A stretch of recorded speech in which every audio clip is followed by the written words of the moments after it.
High courts में के bench अपनी मर्जी का बनाने का और केस फिक्स करने का लामहदूद इख्तियार जारी है।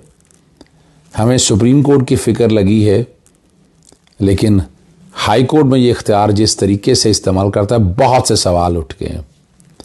इस्लामाबाद हाई कोर्ट में जस्टिस आमिर फारूक साहब का आप देख रहे हैं, वो सारे केसेस अपने पास लगा के और केस फिक्स करके, जिस तरह ये अदालती हियरिंग चल रही है आपके सामने, लाहौर हाई कोर्ट भी पीछे नहीं है। और लाहौर हाई कोर्ट जैसे निगरान सेटअप आया, उसके बाद मैं तो एक तरह से गवाह हूँ कि मखसूस जजेस के पास केस लगना और उसी के मुताबिक हियरिंग देखना, सिर्फ वही नहीं, और बहुत से मामलात ऐसे हैं कि केस की फिक्सेशन किस तरह होती है। मैं तो बहुत हकायक जानता हूँ। पहले यहाँ सॉफ्टवेयर आया, सॉफ्टवेयर के ज़रिए किस तरह केस फिक्सेशन होते थे।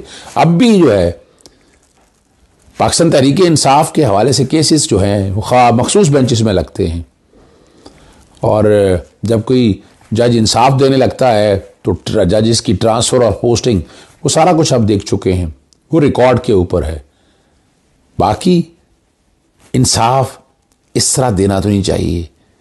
इसलिए मैंने तकाजा किया था कि यहाँ केस फिक्सेशन जो है, या तो हाई कोर्ट्स के रूल्स तरमीम किए तब्दील किए जाए, बेंच का लगाना फिक्स करना चीफ जस्टिस साहब से इख्तियार ले लिया जाए, ये सीनियर जजेस को इख्तियार दिया जाए और वो मेरिट के ऊपर आकर केसेस को लगाएं, ना कि पसंद और नापसंद और मर्जी से ये ऐसे जो डिस्क्रिशन दे दिया है। अब सुप्रीम कोर्ट में अगर आवाज़ें उठ रही हैं तो ये हाई कोर्ट्स में आवाज़ें नहीं उठनी चाहिए।